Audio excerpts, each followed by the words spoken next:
Nang muling lumapit sa kanya si Nor ay napansin ng emperador ang espada na minsan na niyang nakita sa trono ng hari, ngunit ang pinagtataka niya ay paanong madali lamang itong nabubuhat ng bida gamit lamang ang kanyang isang kamay, habang kahit ang napakalakas na si King Clay ay kailangan gumamit ng dalawang kamay upang mabuhat ito.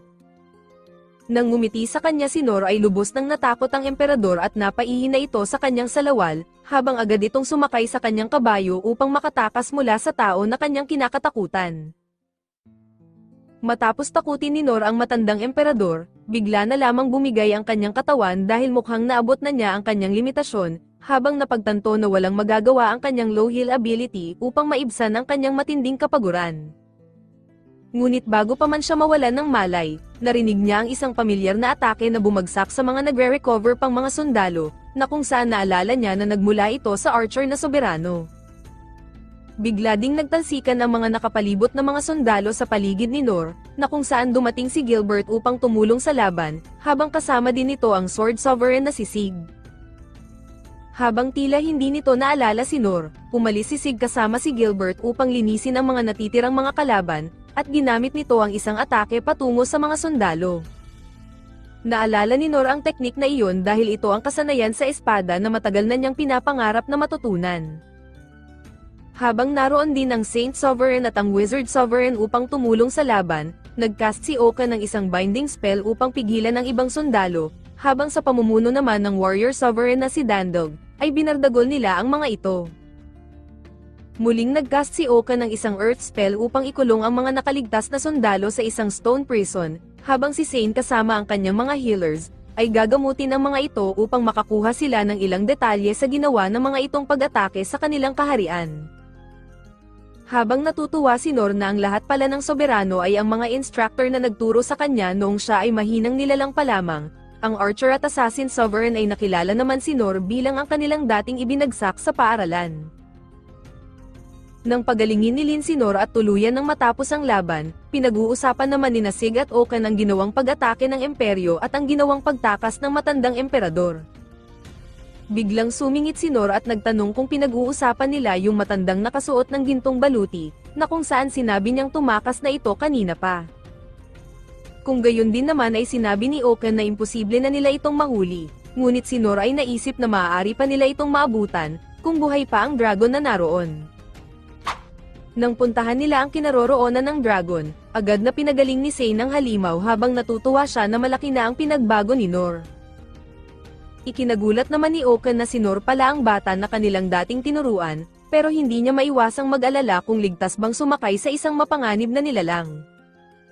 Sinabi ni Nor na wala siyang dapat ipag-alala dahil kasama nila si Rolo, ngunit tila hindi ito sigurado sa kanyang kakayahan na pasunurin ang dragon, na lalong ipinag-alala ni Okan. Sa biglaang pagkagising ng Calamity Dragon na may malakas na pag-ungol, agad na naramdaman ni Nor na sobra ang galit nito, habang si Rolo naman ay sinabing nais nitong maghiganti. Habang hindi na makapaghintay na umalis ang dragon, sinabi ni Nor na dapat nang sumakay ang mga nais sumakay sa likod nito, ngunit hindi niya inaasahan na kasama rito sina Lin at Ines. Nor na dapat talaga siyang sumama dahil siya ang nakaisip ng ideyang ito, ngunit hindi niya naisip na sasakay din siya sa likod ng halimaw dahil sobra siyang natatakot sa matataas na lugar.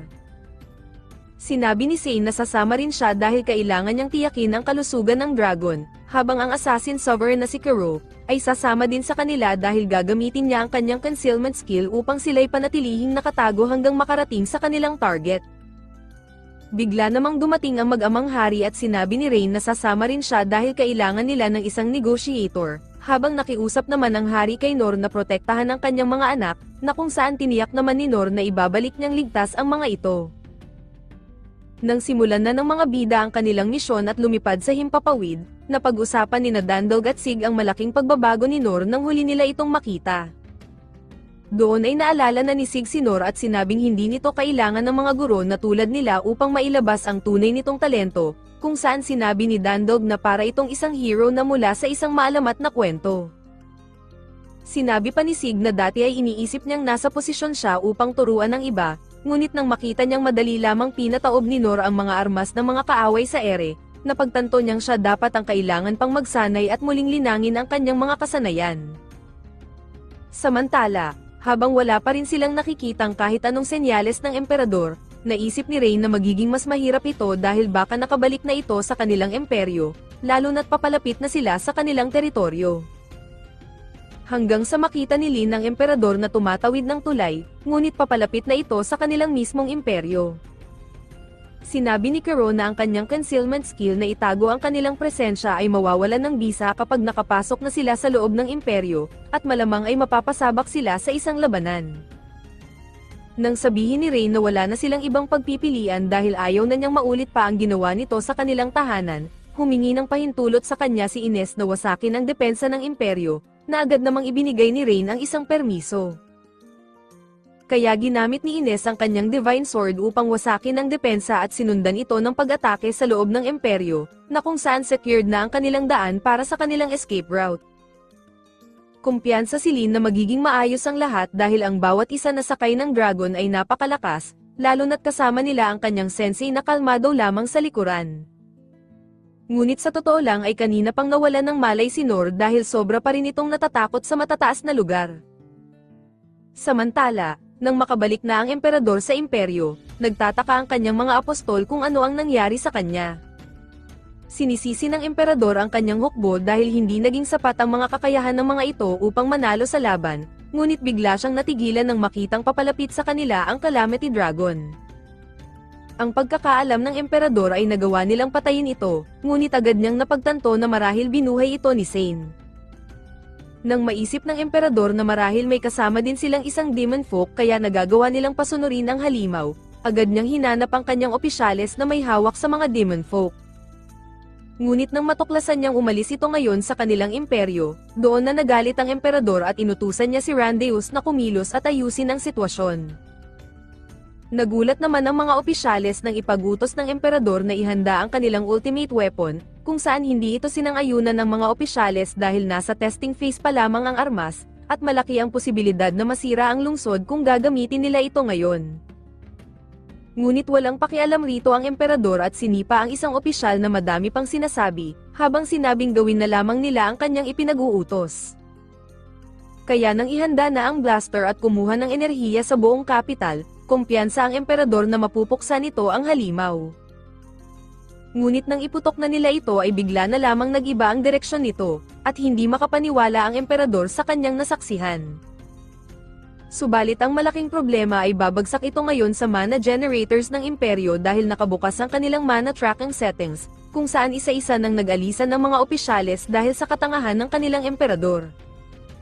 Ngayon ay wala nang nagawa ang emperador kundi panuurin na lamang ang unti-unting pagkasira ng lahat ng kanyang ipinagawa, na parang tita. Ilang sandali bago tumama sa mga bida ang malakas na atake, biglang naramdaman ni Nor ang isang papalapit na bagay sa kanila. Dahil sobrang bilis ng mga pangyayari, walang pagdadalawang isip na sumugod si Nor at pinari ang malakas na atake, ngunit dahil siya ay tumalon mula sa dragon, siya ay bumagsak ng direkta sa kastilyo ng emperador. Sa mga oras ding iyon, dahil sa mga ginawang katangahan ng emperador ay wala nang nais na sumunod rito, kaya ang naiisip na lamang na solusyon ni Randeus ay patayin ang emperador. Ngunit bago pa man mangyari ito ay biglang bumagsak si Nor mula sa itaas, na kung saan agad na inisip ni Randeus na naroon si Nor upang protektahan ang emperador. Habang walang ideya si Nor sa nangyayari, sinubukan niyang magpaliwanag ngunit binaril siya ng mga sundalo, habang binaon niya sa sahig ang ulo ng emperador upang hindi matamaan. Napagtanto ni Randeus na may kahusayan ang bida, kaya't sabay-sabay silang sumugod ngunit pinari lamang lahat sila ni Nor. Gumamit na ang